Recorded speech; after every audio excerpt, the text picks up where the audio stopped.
Hey everybody, it's Rajesh here. And Tane here. Welcome to our podcast, Baskets of Knowledge, Chats with a Difference. In our podcast, we invite guests from around the country and around the world to talk about how they got to where they're at the moment. It's about a journey, it's about an experience, it's about their life. Kia ora koutou, everybody. Welcome to another episode of Baskets of Knowledge. And as always, we appreciate and we really love the fact that you jump in and tune in to listen to us. Whether you're a first-time listener or a long-time listener, we appreciate you. So thank you for your time. Tane, how have you been since our last episode recording? What's been happening in your world? Yeah, it's been a pretty busy couple of weeks. Things are starting to get busy on the vineyard, so it's a few more hours working, and then just in terms of sports, I've been supporting or watching some of the high school students at the moment. Last weekend they had Condor Sevens, which was up in Tauranga, and so St Hilda's had a team up there, which was cool to watch. But I guess a few of my learnings, one was from that tournament, one of the girls I've coached, I should say, she ended up injuring herself in the second game, and she had a pretty bad injury this year, and unfortunately she's got another big injury. So I guess for me it just goes to show, like nothing's a given, and I think, as much as it sucks for her, it's about now finding ways to support her so that next year she can still be involved and still be a part of the sports that she, are a pretty big part of her life. And then I guess more personally, I've been trying to find a job after graduating, and I've had a few unsuccessful applications, which at the time can suck because you really want to find that first job and secure that first job. But I guess looking at some of the jobs I've now applied for, maybe there was a reason that I wasn't successful in these initial ones. So as much as it sucks to not get those first applications, I guess it's about putting myself out there and seeing what I can end up getting. Yeah, it's quite true, China. What that with both cases, you're a young person that has hurt themselves doing what they love. Now it's the whole journey of recovery and going back into sport. And for you, and like anyone else out there, applying for jobs is no fun. Sometimes you hit jackpot straight away. Sometimes you have to keep waiting until you hit jackpot. So fingers crossed that something pops up for you over the next few weeks as we go into 2024. My learning is similar to yours, but also a little bit different. It's a bit abstract. I was reading a book the other day, and it's called, I forgot the name of the book, but that's terrible, but it's by David Rock. And it's about the brain. And he speaks about how each one of us, in anything that we do, we interact with an actor. So whether it's a cell phone, whether it's me talking to you, Tane, or a guest later on, everyone is an actor. And in each of our conversations, our brains are going through one of five different phases, which is understanding, recalling, memorizing, inhibiting, or decision making. And when I stopped and thought about that, I was like, this is really interesting because it's quite true. Every time we have a conversation, whether we're writing an email, whether we're having a conversation, a text, our brain is going through each of those five stages there. We're trying to understand something, or we're recalling something that someone's told us, or we're trying to memorize what somebody has told us, or we're inhibiting thought process, or making a decision. And when I thought about that, it just changed the way I look at my interaction with anybody that I work with. Well, it gets me thinking about that. So which is really a different way of looking at the world if we just break it down to five things, which is quite crazy because the brain is pretty complex. So that's what I put into my basket of knowledge over the last week. And lots of other junk foods like pies and crumpets and all the delicious stuff. Which it is Christmas though, right? So it's allowed to do that there. Right, so enough of us blabbering on because we can talk forever and ever. We've already got the podcast of us talking forever. As always, we try and scour the country. We scour places in the world to find people that we think are interesting. We think everyone is interesting and everyone's amazing. But as always, we don't have money to fund this podcast yet. So we pick one person. And this week, I'm really honored, really privileged, and really blessed to have a fantastic person that I get to work with quite closely in a lot of projects. And who's a pretty awesome human being in the impact that they have in the world around them. Welcome to our podcast, Jess. Kia ora koutou. Thank you so much for having me. I think it's going to be fun today. I'm sure it'll be fun. Just for our listeners who don't know anything about you, do you want to tell them who you are at this point in time and what you're doing in life? For sure.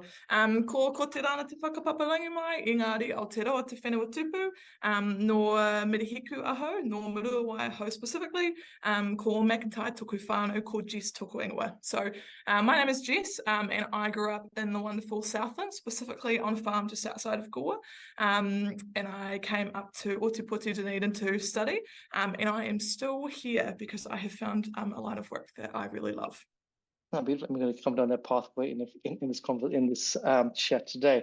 But let's think about Jess growing up in Southland. If we said to Jess in Southland all those years ago that, hey, Jess, you're going to go to Dunedin and you're going to end up being there for longer than you expected, what would you have said to someone like myself? Honestly, I think I would have been like, okay, sure. When I was at high school, I didn't really know what I wanted to do, and I kind of never have. The only thing that I ever kind of thought about, and when I was a kid, what are you going to be when you grow up, was a teacher. And my mum is a primary school teacher, and I still think that probably being a teacher is on the cards for me sometime later in life. But I that wasn't what I wanted to do straight away. And also with kind of conversations with my mum, and I watched my mum work very, very long hours outside of school time and stuff like that. She was like, go and do something else that you enjoy, and if you want to come back to that, come back and do that. And so I really had very little idea. I did all the sciences at school because that's kind of what you're told to do. But luckily I landed in something that I loved when I hit university. Awesome. And what about growing up in Southland? For our listeners who don't know anything about New Zealand, do you want to describe what Southland is like? And for those that grew up in New Zealand don't know anything about Southland apart from what they hear from rumors, I guess, and songs out there. Yeah. So in Southland we eat lots of cheese rolls. No jokes. Southland is for the most part a very rural part of the country. So I grew up on a sheep and beef farm, quite close to town, but my experience is growing up with no neighbours and with big open spaces, and also part of growing up on a farm is working on the farm and being part of the livelihood. So I definitely would say I learned probably quite a good work ethic from a really young age, because it's just part of it, is dad needs help on the farm, so off you are, you're weighing lambs or whatever it is that you're doing. And I like Gore, so that's where I went to high school and things like that, is a very rural service town, so very small and reasonably small-minded. And I don't mean that in a super awful way, it's just that maybe lots of people who live in Gore haven't been a lot further from Gore, and most of their family are still in the area and that kind of thing. So I think for me that was fine, and I still got lots of opportunities to do sport and music and all the things that I was interested in, but I wouldn't say there's probably heaps of wide opportunities, because there just can't be in a place that small. Yeah, so that's probably sums up my experience. I really made the most of what was available, but was really excited to move somewhere a bit bigger to see what other opportunities were kind of around. And that's so true, because lots of New Zealand is very rural. You know, if you take away the big city centres, like you said, Jess, is you make the most of your opportunity. And Tana, you grew up in Taranaki as well, where, again, that is not on the main trunk line if you're driving. So again, opportunities, you just take whatever you get. Yeah, exactly. And that's something, yeah, as Jess mentioned, I think you learn as you get older. You know, when you're younger and you're amongst it, you don't know any different. But I think, you know, once you start having conversations, or you have family who go elsewhere and do other things, you realise that there's, you know, a lot more to offer. And yeah, as you say, it's not necessarily a bad thing to stay. And, you know, I've had mates who've stayed home and, you know, worked or had family reasons or whatever it might be, and that's absolutely fine. I think it's just learning, yeah, what's going to be best and beneficial for you. And everyone's norm is so different, right? You know, my norm growing up in Africa was in Zimbabwe, in Africa. Africa's crazy. It's so different to you in Taranaki and Jess in Southland, but it is our world. Your world is your world, and you know, no one can judge that. And Jess, I love the way you said that people might have been closed-minded, but it's not their fault. It's the world that they knew, and you know, there's no judgment here. And unfortunately, in a world where there's so much judgment right now, we forget that not everybody's world is not the same as everyone else's world. And yeah, we see that imploding all around us, you know, in the world today. So as you made the transition from, as you said, from a place where you had no neighbors essentially, or your neighbors were pretty far away, moving to Dunedin, where you have young people all around you all the time. What is that like for you as a young person? Yeah, for sure. I really loved it. I, like most first-year students in Dunedin, I moved into a residential college, so I was surrounded by hundreds of 18-year-olds like myself at the time.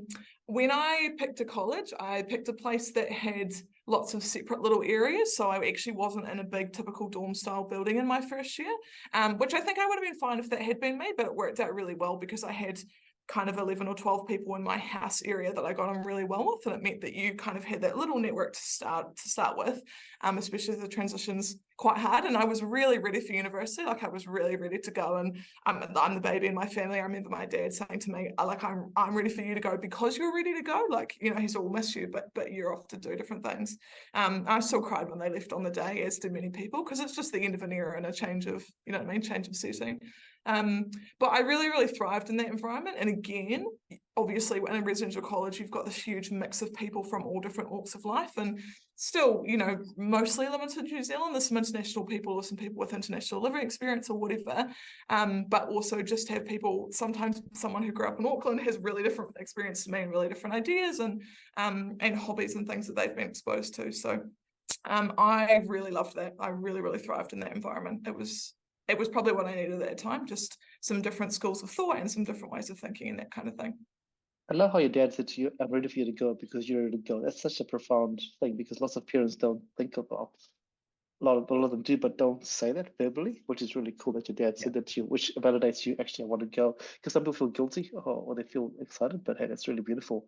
But going back, why did you choose to go to a university that was close to you? You had choice to go anywhere, given that you didn't know what you wanted to do. You could have gone anywhere in the country or even the world. Yeah, I did think about it, and so what I ended up studying is I majored in environmental management, around like in the geography department in space, and I looked at the programs across the country, and Otago had the best one for me because I still wanted a really heavy science component. I didn't just want kind of the management or like the planning kind of side, which is what I saw in other places. It didn't occur to me to apply for different universities. Like I was like, I'll choose one and then I'll apply for it. That didn't occur to me, but that's fine. I've since learned and I would advise myself differently. But that's okay. That's what you know. And also Otago, it just has such a strong reputation for science, a strong reputation for student culture and all those things. It didn't really make sense to me to go past that just because, like, that's not a good enough reason to walk past it. Do you know what I mean? Totally. So that's where I landed. And it's crazy, and I love that because you speak about you went there because of you found what you thought was important, and you went that way. That as opposed to I want to go because my friends are going there. I mean that's. And that's I actually valid. almost I'm really glad I didn't end up in any halls the same as my friends. Like I really didn't want that. I really wanted to be pretty much the only person from my school and the only person that I knew in that environment.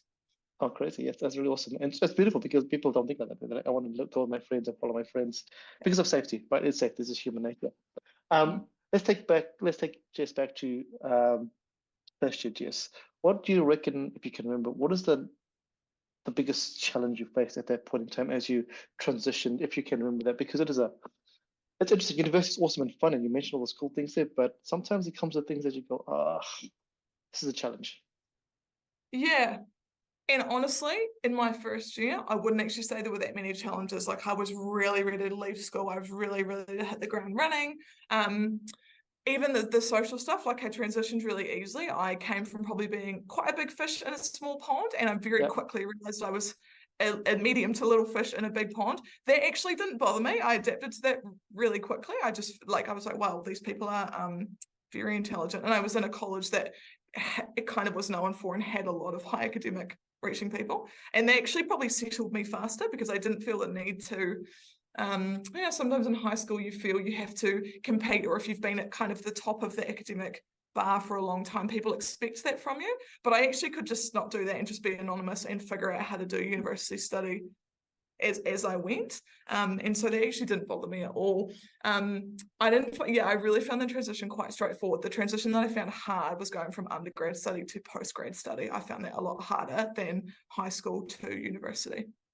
Yeah, and I think a lot of people forget about that. We can bring time into that as well, but later on. Before we do that, high school, didn't know what to do.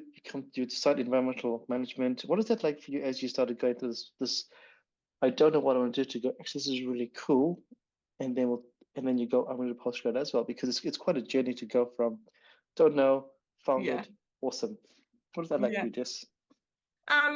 I guess it was quite almost relieving, like to find something that you land. And I think that's very rare. Like I would say at least 50% of people don't land in the course that they actually want to do, right? Because they don't know what else is on offer, or it's just not what they thought it was. And I was just really lucky for me that I did. I also think it helped that I ended up in obviously the geography department, environmental management, and the types of people who do those courses are reasonably relaxed. Like it's not a really competitive environment. It's like pretty supportive. It's lots of practical content and lab-based work, so you get to know people quite quickly. So I think sometimes if you're a number in a huge lecture theatre, that's harder to feel like you belong there and you kind of have that community. But I actually got that from my study area as well as my kind of living area, so that was probably really lucky. The practical stuff was awesome, and the fact that you can do some of those practical things as jobs, and also the realization there's a lot of different work that you could go into outside of that, out of that kind of content. Hilarious that I haven't actually done that, but that would be an option if you wanted to. Exactly, and I think the three of us can advocate the fact that what we study and what we're doing are two very, very different things. But that's cool. That's part of the journey. And you just said before that the transition from undergrad to postgrad was pretty challenging for you. First of all, why would you do postgrad? I mean, why would you want to do that there? We've all done it, but question I asked myself frequently while I was doing my master's. But exactly, when I was in my third year of study, like probably over time, my study habits, my enjoyment of the subject, and therefore my grades got a lot better as I went on, which I think is kind of what happens or what should happen for a lot of people. First year, you figure it out. Second year, you move into a flat. It's really cold all the time, so you're still figuring it out. And third year, you actually hit your stride with study and the content that you really like. And that definitely happened for me. Like I remember at the end of my third year, I was raring to go. Like I was really ready to keep studying. I felt that 3 years was too short. Like I really wanted another year, at least another year in Dunedin. And I definitely had capacity for more study, whereas I think a lot of people that I see at the moment get quite burnt out by the end of their third year. And that's really valid too, right? It just depends kind of what headspace you're in when you hit that time period. And I also had done a paper that semester that is what I ended up doing my research on. So and the person lecturing that was my future supervisor, and all of those things kind of lined up really nicely for me to run straight into that. So that's why I ended up doing that. And then the challenge, I'll talk about my challenge. When I did postgrad, it was like I was swimming in a pool, and then I was thrown into the ocean, and I was like, oh, whoa. I thought I knew what I was doing, but I actually don't know what I'm doing at all. That's my analogy for undergrad to postgrad. How did you feel it for you? I think that's probably really accurate to how I felt. Yeah. Undergrad realistically is quite structured learning, and it's you constantly getting content given to you. In postgrad, you have to do everything yourself, and you have to find it all yourself, independent time. And I'm okay with structuring my time. Like that wasn't really the problem, but I just felt really overwhelmed. It's because I guess, some people go into a postgrad study and they might have a project set up that they're going to walk into, or they're working on a bigger project, a small part of it. But my supervisor was like, I was like, what should I do? And she's like, whatever you want to do. And I was like, now that's wonderful, but like that, I just didn't know where to start. She kind of gave me lots of different ideas, and I was just like, I can't even see how I could get to the point where I was completing this as a research project. Like it just all seemed such a big piece of work, and I just couldn't fathom how I could even get there. And honestly, even months before I actually ended up handing my master's thesis in 2 and a bit years later, some days I still couldn't fathom how I would get to that final point. It's very different to undergrad, which is very bite-sized and piece by piece.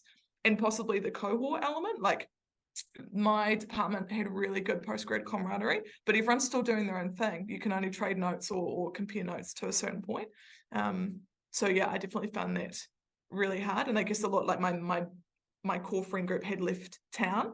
And so what I did is I changed up my environment by going in to be a sub-ward in Kaiawhina in a college, which was great. And I met some of my best friends there, and that's has ended up where I am now. But that whole transition into that space and being a working student, whereas before I'd been just a studying student, all of those things I think made it just, quite challenging. Yeah, I mean, I like the way you put that there, because I was the same. My supervisor was like, do whatever you want. And I was like, I don't know. You can't tell me that, Yeah. Give me some boundary, give me some instruction, give me some, which is why, the first few months were pretty challenging to try and figure that out. And like you, my head was like, I don't know what I'm doing here. I don't know what I'm doing here. Even when I was submitting my thesis, I was like, I don't know.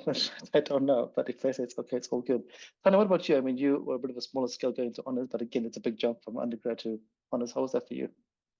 Yeah, I guess the challenge for me, definitely the cohort side of things. And I think because I dove into it pretty early, like I went to my supervisor during my uh, end of undergrad exams and organized everything pretty early, and I done my data collection early. I think the added pressure was that I was ahead of a lot of other people, and so as I came into this honors year, having such a small cohort, it was almost like they were all coming to me to try and figure out how they would organize their research question or try and apply for ethics and stuff like that, because I'd already done it. And so although I had the advantage of sure, a bit more time, it also made it a lot harder because it felt like I was the one looked upon to try and help my fellow peers, which of course is a cool opportunity, but it also means that you feel like you're struggling, and there's you don't have that same benefit of having somebody who's just gone through it. I also think going into a PE honors where I'm not in the lab, I didn't do any research in the flume or the environmental chamber or anything like that. I think it made it an additional struggle because I didn't have to spend time at the PE school. Essentially, I could do all the work from home. I was getting the data from Massey University. So again, that was another challenge, not being surrounded by those people all the time. And I think too, going into the coaching experience and having those two worlds collide. And I guess, on the one hand, I'm working with kids coming through high school and I'm working with parents and families and stuff like that. And so, which is something you'd end up doing post, study, and then still, I guess, being held in study in terms of my research and what I was doing meant that those two worlds often collided. But I think I found the benefit of both worlds, and I'm glad I took both challenges and accepted them. And I also realized to, I guess, lower my standards in terms of what it is I wanted to achieve. And that's not to say that my honors wasn't done to a standard I wanted, but I think I learned to allocate that time to what I thought was most important, given the circumstances. Yeah, and that's a hard thing for us to do when you have to drop your standards a little bit. But in terms of getting things done and being able to fit everything in, Jess, you mentioned you were working. Tana, you mentioned you were working. We're all working. We're trying to work. We're trying to play. We're trying to study. It's that crazy combination. But I think for a lot of us, some of our work was our play as well, which is very lucky. Before we shift into a part of your life that has been really, it's got a ripple effect, Jess, which we'll talk about in a second.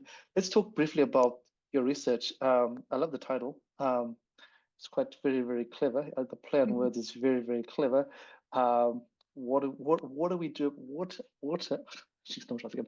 What do we do about the river? I'm guessing you're trying to say, what do we do about the river? Do you want to tell us about what your research focused on? Yeah, for sure. So where I eventually landed after many moons of consideration and not really knowing what to do, is I was always going to go down water quality, water management kind of realm. So what I ended up doing is I did essentially a water quality study of a catchment, a rural agricultural catchment, and I ended up doing my home catchment, so the one that our farm feeds into.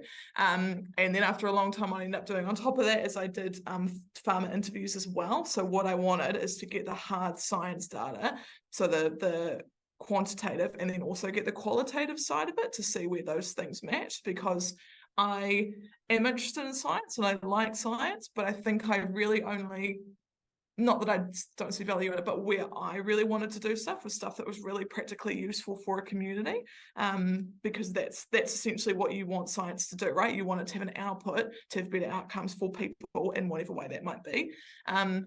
And so that was really good, because I had to push myself, like doing the interviews is quite scary when you're, a young grad and you're trying to ask people for information that you need for your research. But I think I was maybe not lucky, or maybe just clever the way I got it, so that I knew I would go back and give a community report, and I did a talk and stuff back to the community so they could actually make use of the things that I'd found out. So yeah, that's what I ended up doing, and we actually had some really good results in terms of that the catchment itself was like pretty good, which is obviously goes against what is often a dominant narrative in New Zealand's media.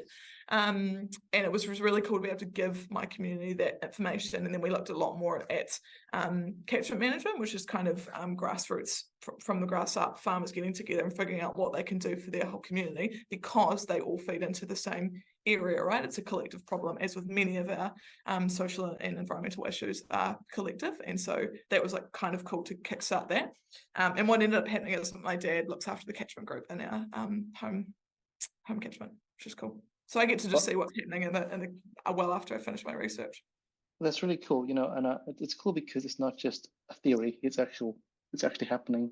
And I love what you said there about science. Science is awesome, but science has got to go and give back. And you think about all the cool things that science does. It happens in a lab, but then it happens out there. If you take the lab stuff and you take it out there, otherwise, if it's in a lab, cool, but how does it affect you and I or our community? So that's really cool, and really even cool that your dad is now doing that, which is beautiful. It must be pretty interesting for you to see that as you go, hey, this is what I started doing, and now it's in my family, which is very, very cool.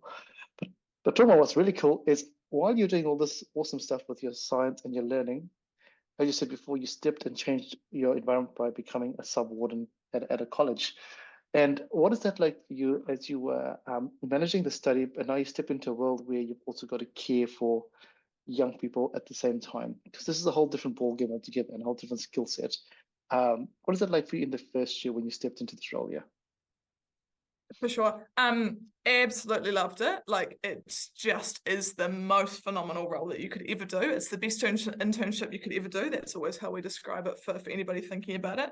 I think probably what I did is because I loved it so much, I probably spent too much time in the college doing college stuff, and not enough time writing my assignments and doing my thesis. That's easily the balance that I got wrong, and I probably well knew that, but I just like didn't mind because I was doing a 2-year master's and I had time and I really wanted to be at the college, especially when it's such a new environment. And I'm just such a college person. Like, I don't want to be in it a half. I wanted to be in it all the time, and talk to my residents all the time, talk to the other subbies all the time, and just be part of the community, go to the events, do those kinds of things. Yeah, definitely in hindsight at the cost of a little bit of study at that time, and that probably is what didn't help that transition. I think I found it hard anyway, but that definitely didn't help. But I just loved that kind of work so much. And I also had a very, very strong subwarden team, and I think that makes all the difference sometimes to your enjoyment as well. I think you're talking to 2 other people that are pretty guilty of that as well. I mean, I'll put up my hand to say when I was doing my master's and my PhD at the same time, I probably spent 90% of my time at the college doing college stuff, and probably 10% of my time focusing on my master's and my PhD. Oops, sorry, but it is such a different world. It is such a different way. It just when you do it for a reason, where you see young people just thriving and growing. There's no way to describe it. I don't know how to describe it, and no job description can describe it. And Tana, you were the same as well, I think. Yeah, for sure. I loved it. I loved the experience. I loved the people, and I think you learn so much about yourself, about other people, and as you say, no job description can really prepare you for what's going to happen. But I think that's part of the fun as well. Yeah, and the beauty of that is there's a lot of giving, but there's also a lot of getting as well, which you get in the most ridiculously crazy ways, which you don't expect. So Jess, though, that's I can't. Were you a sub-warden before you started red shirting, or were you red shirt and then you sub-warden? What is your? I became a red shirt the January before I became a sub-warden. Okay, so I'm sub, yeah. All right, beautiful. So that's for our listeners out there. This is an important context because we run a program called Hands on Otago, and one of the parts of Hands on Otago is working with young people, and we have an amazing team of young people that are called red shirts who work with young people. So I guess just for you, why that's important is because that, I guess, was the first time, and you were a tutor as well, right? You were also a tutor, so you giving back has always been part of your whole character and your whole persona. So tutor, but now giving back at Hands on Otago, or Hands on Science or Hands on Otago the first time. What is that like for you, where you are now, before you even start your subwardening, you walk into space and you go, well, this is going to be pretty epic, or not epic?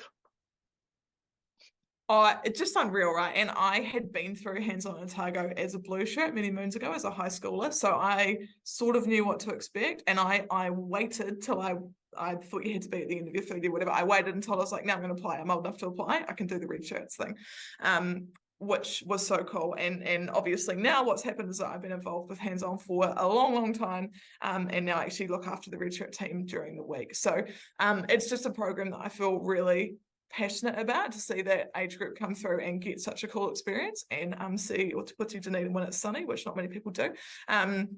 But just one of those things that has really given me so much. And like, it's so many people, like a lot of what I get out of college life, all these kinds of programs, is a wonderful network of other people who enjoy the same kind of work and want to share whatever background that they have with other people coming through. So yeah, I think it probably didn't even set me up that well for being a sub-warden, because they were just all kind of interlinked, and all. I knew that I was running it both that year anyway. But yeah, I just knew that I was going to enjoy both those things. And talk about enjoyment. Would you have known at that point in time when you started sub-warning that would lead you into where you are at the moment? You know, given that you were doing your geography master at the same time, and you do the sub-warning, you know, we all do it just because it's something good to do at the point in time. We don't think about where it's going to lead us. But now that's actually given you set your career path a little bit differently for now, you know.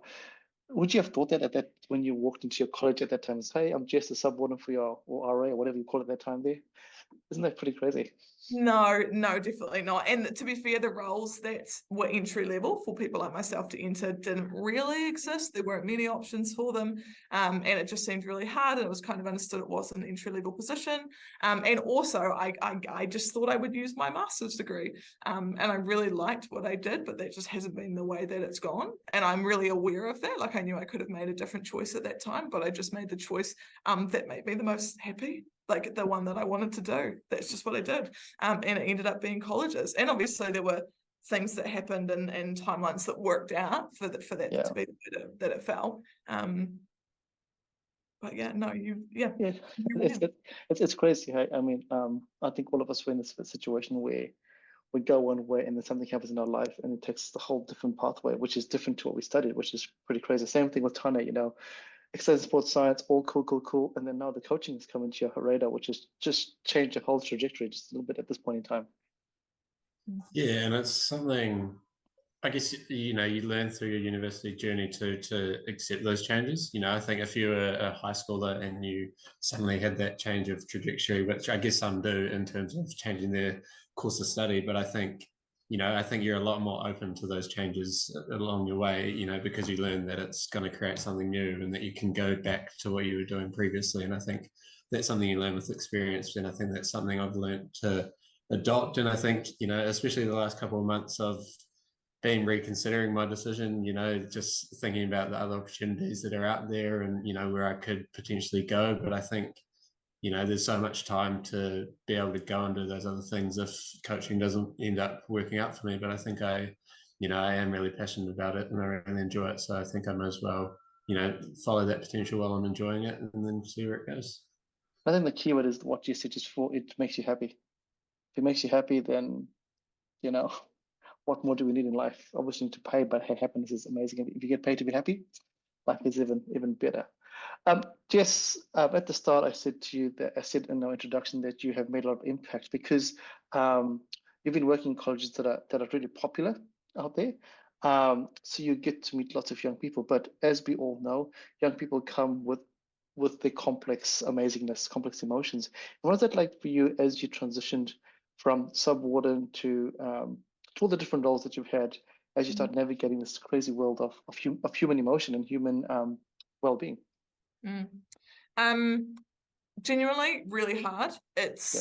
I think that you just go from being the person who ferries them on, like a sub-warden very much is, okay, you've got some challenges, let me find you someone who can support you because that's your role. And then suddenly when you are a senior staff member and you get a call in the middle of the night, it's you. And obviously you can always call up for support if you need, that's always an option. But I guess as I think I was maybe 22 when I first started working in colleges full time. At that point, I was like, oh, I just feel like it's my job to be able to have all the answers. And what I learned with support from other people is that it just isn't the case, right? Like, I'm just not going to have an answer for every scenario. And it's taken a long time to develop and work out what your go-tos are and then how you cope with a situation that you don't know. But I think initially I just would have panicked a lot more. Like I would have been really worried if someone came to me or a scenario had arisen that I just really didn't know how to deal with. Whereas now, if that kind of thing happens, I just am so much calmer because I'm just like, we'll figure it out. We'll problem solve. Like we've got strategies to be able to do that kind of thing. But I think initially I was like, I feel like I need to have all the answers right away, which is so crazy that we often have that expectation for ourselves. That is like absolutely unrealistic that you would ever have all the answers for every scenario. Like that is just simply not going to be the case. But still, that's something that maybe those of us who perceive ourselves as high achievers and these kind of things feel that we need to have that. But yeah, the first year I worked in colleges full time was also 2020, which obviously was an interesting year to be anywhere in the world. But colleges was a little bit random because I hit the ground running in a week, and then 5 weeks later we were in lockdown, and that was my introduction to the role. So I didn't know anyone within the university, you know what I mean? I didn't know any of the support service staff and those kinds of things. So that was quite tough. Like it was obviously really isolating, as it was for many people. And I was good with it myself in that time, but it definitely was just a weird time to be a college staff member, and being a college at all actually during that time as well. Yeah, because there's two stories happening here. At one point, you have all these young people who are coming to college full of excitement, expecting an experience that is going to be fully enriched, and lots of people around. And you've also got a staff member like yourself for the first time going, yeah, okay, cool, I've trained for this. This is great. I've got my training manual done, and then you take the training manual and just throw it away because nothing can prepare you for that there. But I love what you said. Even though you do have a training manual, and Tanya, you can also come in here as well, is nothing can prepare you to work with humans in that capacity. Nothing. You can train until the cows come home, but there's going to be a horse that pops in and goes, yo, what up? And you're like, I don't know what's going on. But like you said, Jess, it's the ability to say I don't know, which is hard for a lot of us to go, I don't actually know. And we're to move on. Which is crazy, right? This is crazy. But as you said, it takes you have to grow into that position to go, I don't know. Let me talk to somebody else. We'll figure it out. We'll find an answer. But yeah, that's right. Exactly. Yeah. At this point in time, right now, I don't know, but I'll come back to you, which is hard to do. And something I learned in my job as well that I'm doing at the moment. That the first thing they taught me is if you don't know, don't make it up. Just tell them you don't know and just come back with the answer when you can, which is very hard to do. So what is that like for you? Your first 6 months, you have this plan of what it's going to be like, and then thanks for coming, Jess. Very, very different. It was just hectic. And I also was still writing my thesis part-time. So that lockdown in theory would have been a great time for me to finish writing my thesis. Yeah. I didn't, but like I got there in the end, but I really could have been more productive during that time. But I think lots of people were like, oh, it's lockdown, I'll do whatever. But that was fine. So eventually we got that done too. Yeah, it was just crazy. The thing that really kept you together was knowing that no one had the rule book. Do you know what I mean? Like that's, I find that much easier to totally think about. I'm like, no one knows what they're doing. I had a warden who was brand new to Otago colleges, so she was making it up. We were making it up. You just make decisions as you see fit, and you change them if they don't work or they're not the right call. And even like that realization that if you make a decision and it's not the right one, that's all good. Just make another one. Like, you know what I mean? And that sounds so simple, but that's just the reality. And people really do get tied up, or that, like I've made this call, so I need to make it work. And I'm like, just make another one. Just change your mind. Like, that's fine. Just communicate it, figure it out. That's just got to be the way it goes. And COVID probably taught most of us to do that a little bit more. That sometimes things just aren't going to go the way that you think they are. And so you have to just reinvent the wheel a little bit. And I think that's an important learning. COVID has its pros and cons, but I think one of the learnings, as you mentioned, Jess, was that we all have a plan. The plan doesn't work, and if you just go, cool, we just change the plan. And there's no good or bad decision. It's just a decision you make at that point in time, given what the information you have, and then you go from there. I think too much of the world is now focused on, oh, you made a bad decision. No. I made a decision based on the information I was given, and whatever that was, and then just like you said, just change the plan. And Tanya, you had a different experience because you were a first year student at that point in time. So obviously, people like Jess were making things up, and you were there trying to understand what was going on.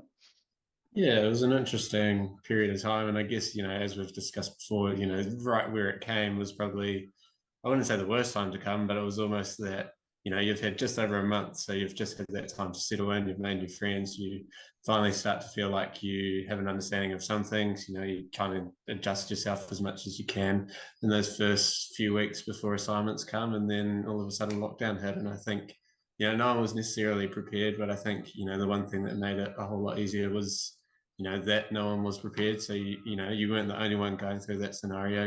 It's different when there's assignments or, you got family things, you're homesick or whatever, because it's not usually everyone who feels those feelings. But when we had something that was more of a, global scale, you felt a lot more secure that, nobody knows really what's happening. So you just have to sit it out, wait it out, and everything will work out eventually for you.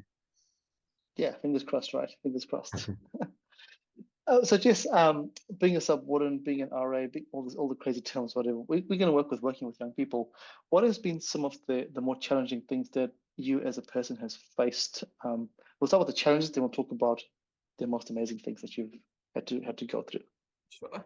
And I do have the most wonderful job in the world, but also being like I'm a senior staff member who lives on site, so I see the students around all the time, I eat dinner with them, all of those things. And what that means is that when you have someone who is going through a really challenging time themselves, or has been battling mental illness for a long time, those, I'm going to call them cases. I know that sounds really clinical, but just, you know what I mean? Yep. When you're managing a student like that and trying to support a student like that, it's very hard to manage your own boundaries and your own role, because all you want to do is give everything that you can offer, but also then there's a time that you get so tired that you then almost maybe dread a catch up, whatever, because you've got no energy for them. Yep. And at that point you're really doing them no good, and you're also not doing yourself any good. And that's RAing 101, right? Is you have to look after yourself before you look after others. But when you're a senior staff member, I'm like, the safety of this person sometimes will sit with me, and that's fine. And obviously we'll make sure we look after them in that time.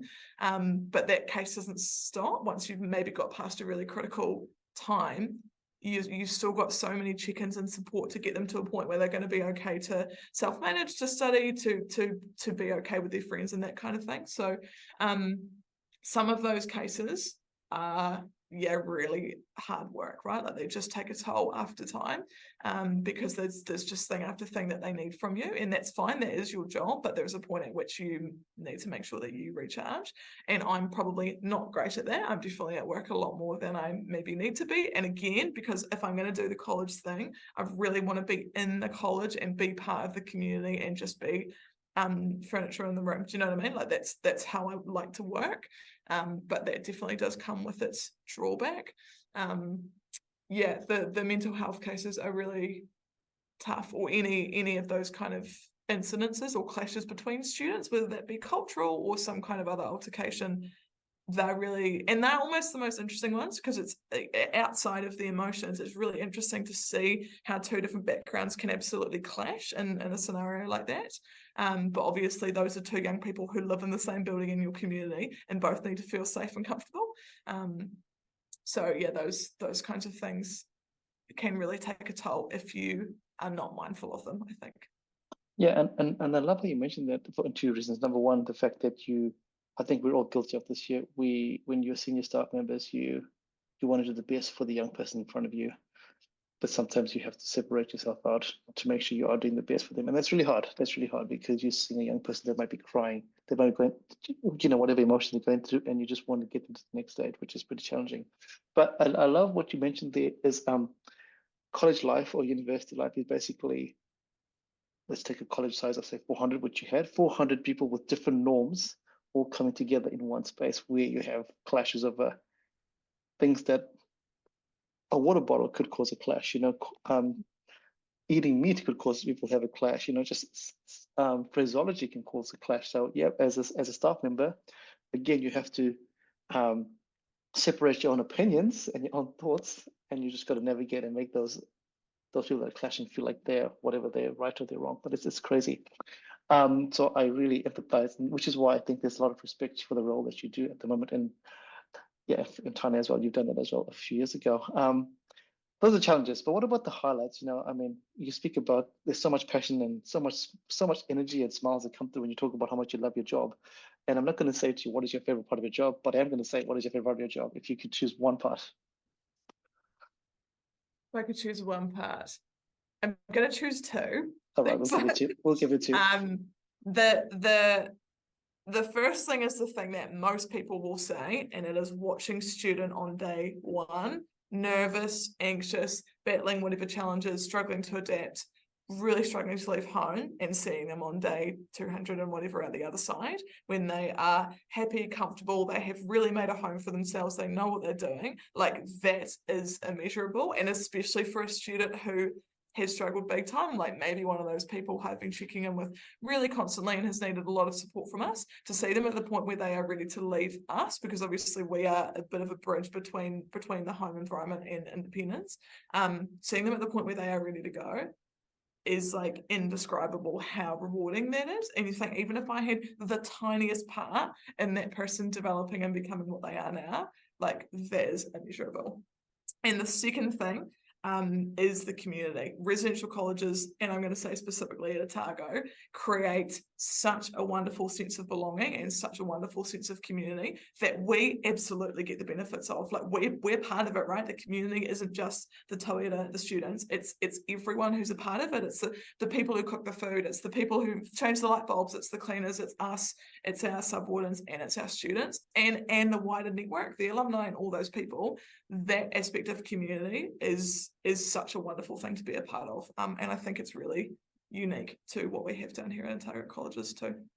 Yeah, and I think the word that summarizes both of those experiences is priceless. You know, you can't put a price on either of those amazing things that you mentioned. And I'm also going to add one more thing there, Jess. I saw Jess yesterday at a graduation ceremony, and you speak about them coming at the start of the year, you see them at the end of the year, but also you at the end of the 3 or 4 or 5, yesterday was 6 years, when you're seeing those young people that were shy, scared, nervous, now graduating as whatever they're graduating. It's and like you said, whether you just had one conversation with them, or whether you were there 365 days for them, or whatever, just those moments of growth it's just priceless. And I think this is why again, teaching might be in your genes as well, because teachers get to feel this all the time. It might not be teaching, but it's amazing growth that you see with young people going into young adults, which is beautiful. Yeah, and I think well, I know that people that work with you and work under you are really privileged because they get that experience. I'm going to shift focus just a little bit, and we'll come back into this. I also want to talk about your journey in terms of te reo and tikanga Māori, because this is also another journey that you have embraced while you've been doing your study in your time at Otago. What has it been like you for someone that's come from Southland into embracing this world that is New Zealand, that is part of where you come from? How has that been for you?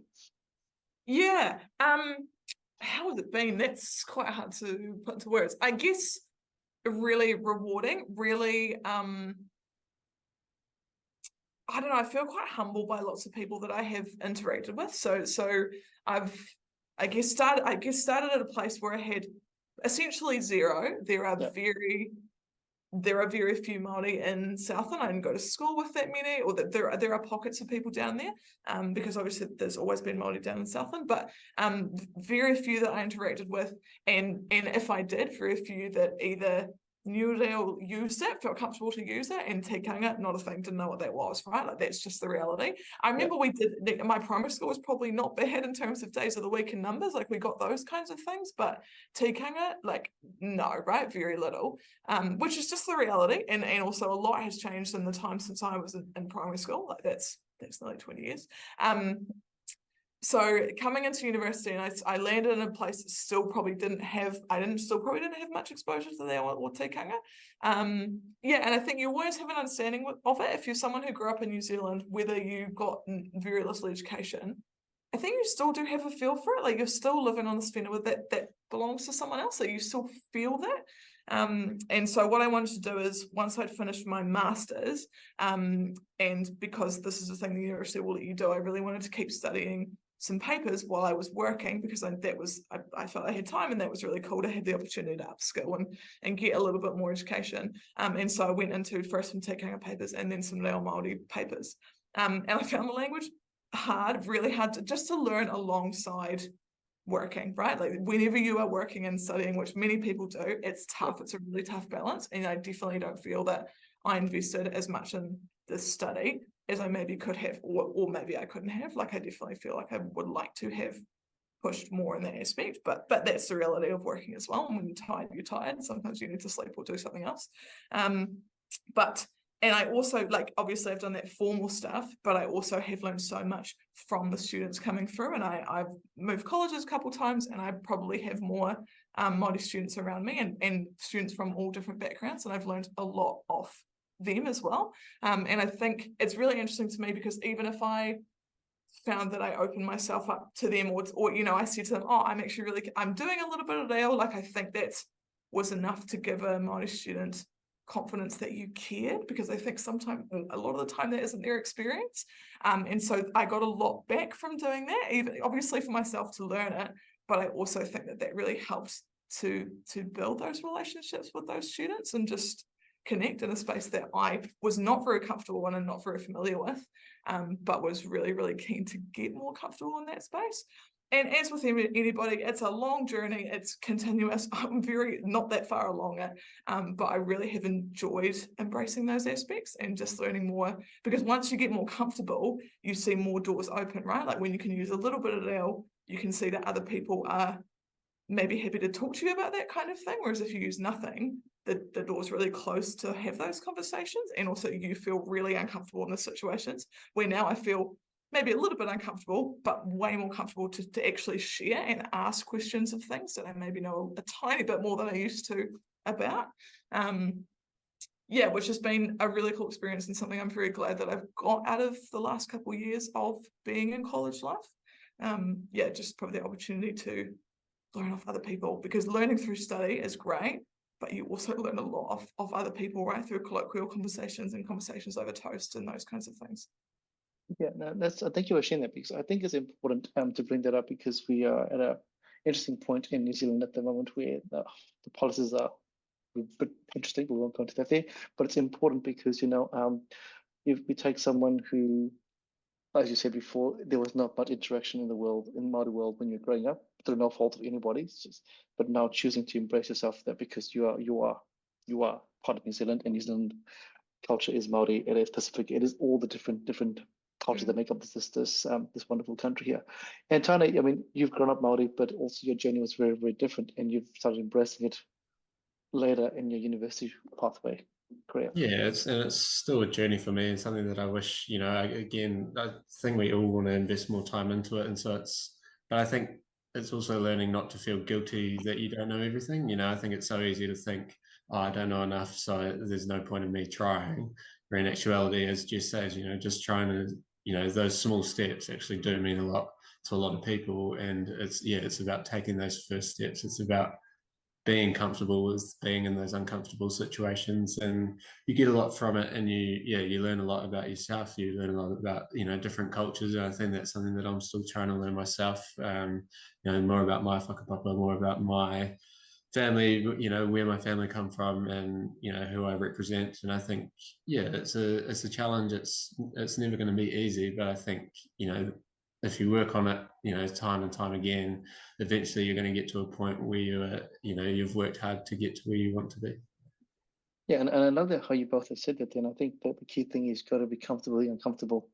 And when you're comfortable and comfortable, then, as you said, just those doors start opening, whether it's one door or 20 doors. If you are not comfortably uncomfortable, whether it's learning a language or embracing a tikanga or those little things there, which are actually quite big, you never know what doors, opportunities, windows are going to open for you. So yeah, beautiful. And it's also layered. It's also layered. It's not a simple, hey, this is 1 and 0. There's so many layers that come into this whole world of learning culture and a language. Jess, we've been speaking for almost an hour, which has just flown by crazy quick. There's so much more we can talk about. But what I would like to do is open up if you have any questions for us, or any thoughts that you'd like to go down as we start to close up. No, that's all good. You can only unpack so much of someone's life in an hour, but it's nice to touch on lots of little different things that someone does. That's cool. Yeah, no, totally. I mean, I guess what I'm going to ask you before we ask you one last question is, as you have navigated from subwarden to senior subwarden to your role now, which I'm not going to mention, you can say that if you want to, it's up to you, is there's a growth pattern that has happened for you. And as you see that growth pattern happening, what are some of the things that have surprised you as a person? Jess, you know, you've spoken about young people that have been in part of your life, that have given you lots of it. as you reflect, when you think about Jess, what's something that, wow, this is pretty crazy, surprising for you? Yeah, for sure. I think one thing that I really pride myself on now that I don't think I had as a skill as a young adult, is calmness, staying calm, and actually just being able to think through things and not panicking when you don't have the answer. And I've already talked about that a little bit. I think that is a bit surprising to me because I probably as a high schooler was like reasonably highly strung, like really would have liked to get good grades and do all those things and be doing all the things and also be seen to doing all the things, because when you're 16, how you appear to people is really important, which I obviously don't feel the same as now, but that's the reality of being a teenager. And I think the other thing is probably how genuinely, and I'm sure this is a very generic answer too, but how comfortable I am with who I am and the things that I like. I grew up in a place where people were quite similar, and there were things that were cool to be into or to like or be good at, and there were things that were really clearly uncool about that you just wouldn't mention if you did them or if you really liked them. You know, things like the type of music that you like to listen to, or though what you might be doing at New Year, like are you going to the big festivals and those kinds of things. I'm like, they aren't for me. They're not things that I really like to do. But as a 16-year-old or an 18-year-old or even a 20-year-old, you kind of maybe feel that social pressure. I don't feel that anymore. Like, you know what I mean? Like, I really do what I am interested in, and that doesn't have to be the mainstream things, and it doesn't matter if people think that's uncool, and that's just part of growing up too. But I think if I look back at 16-year-old me, she would find that really hard to believe that she could stand out and do the things that were uncool, or, you know, people didn't perceive as interesting or that kind of thing, and be content with that, because that's probably what I always would have liked to do as a 16-year-old, but it isn't always. And I think that's the same for probably many teenagers. You follow the norm, right? You do the things that you think you're supposed to be doing and those kinds of things. And like on a wider level, I definitely still struggle with the life path that people should follow, like that really generic life path of you get your degree and then you get a job in that degree and then you climb the ladder and you travel and then you have a family and buy a house and do those things, because I just don't think that my life is going to follow that generic path. It already hasn't, in the sense that I'm not in a job that I got directly related to my degree and those kinds of things.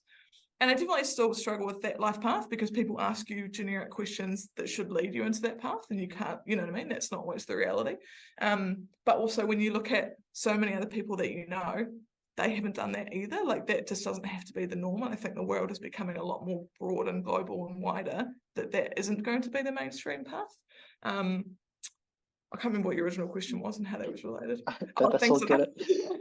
But you know what I mean? It just is really interesting to look back at how you thought things were going to go compared to how they did, and how you feel about that, whether you're okay with that or whether you still feel you didn't make it, or you didn't make the cut, or you didn't do what you should have done. But I just don't feel that anymore, because I really am just happy doing what you want to do, because that's fine. Like, there's no need for that to be not okay, I guess. I love that. It's for so many reasons. I think the main reason is, like I said before, is the word happy keeps on coming up. And, you know, a lot of us forget about that. We forget about that. Hey, we should do things that make us happy, not others happy. But if others are happy at the same time that you're happy, then everybody's winning, right? And as you said before, you know, a lot of us live in a world, we're all in a world where we sacrifice our happiness to impress other people. And it's crazy, you know, we speak about teenagers, but we also feel that are in their 30s or 40s doing the same thing, in the 50s, living this world where they have to impress other people and forget about their happiness. So it's really beautiful that you have got that growth. And I love how it circled back right to the start, where we spoke about living those norms, but now you're living in a world where those norms have all disappeared. Actually, I don't really care about those norms, because I'm building my own world based on my happiness, which is amazing, you know. And at this point in stage in life, it might change later on, but right now, happiness and creating our norms is really, really beautiful. Which leads on to our final question for you, Jess. Our podcast is called Baskets of Knowledge. And every week we invite our guests to put in a piece of knowledge to put into our kete, or basket of knowledge, from any part of your life, whether it's your academic, your work, your social, whatever, that you can share with our listeners and with myself and Tane. Yeah, for sure. The thing that I think keeps me grounded and keeps me good where I am is keeping perspective, and it's really, really closely linked to gratitude, which I know some people use an awful lot and some people use less, but just being mindful of where you are, the things that you have had in life, and the fact that you might be okay. Sometimes you think, but I'm not, kind of linked to what I've just talked about, but I'm not at this higher point that I thought I would be at. But look at all the things that you have done. Like if you just take a step back, realize where you're at, and have some of those perspectives, I think that is incredibly grounding. And I think there's a lot of students who I work with who, if even, and I'm not saying that perspective can heal mental illness, it's not that simple, but I'm, thinking about some of those situations where students might be overwhelmed or stressed or whatever. I'm like, if you just step back a little bit, you'd probably feel a lot more content with where you're at. The problems aren't going to go away, but the ability that you have to manage them, because you'll be a bit more grounded and level, will be so much higher. So yeah, that would be my biggest one, perspective, to stay grounded. I love that, and I think that can go on to anybody in life. Perspective really matters. When you stop, press pause, and have a look around about what you're complaining about, you actually, wait a minute, do I actually need to complain about things? And sometimes you do, sometimes it's just human nature, but do your complaining, then step back and go, all right, wait a minute, life is not that bad at this point in time. That's a really beautiful share.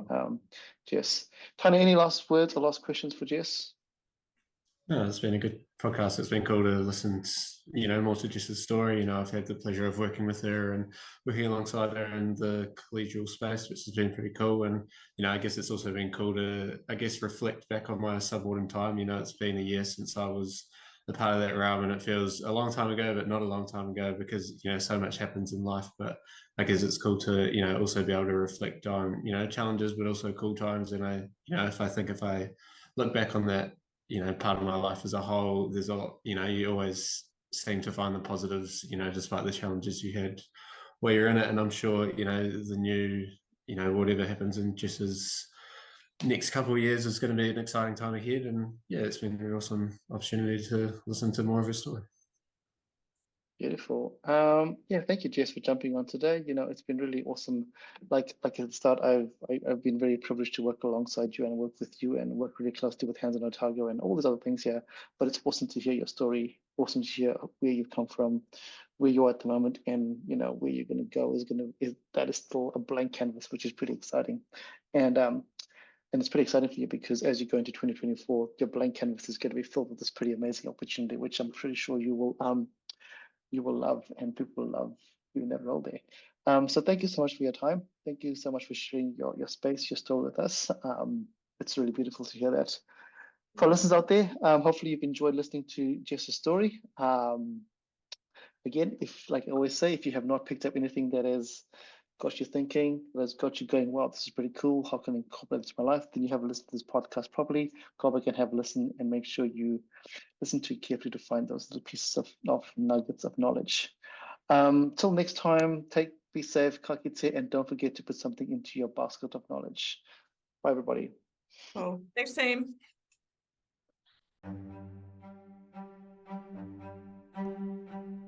Thank you for listening to Baskets of Knowledge. Yeah, we hope that you found something useful to put into your basket of knowledge. And as we said before, remember to put something little into your baskets of knowledge every week. And as always, feel free to like, comment, and share this podcast. Thanks, everybody. Bye.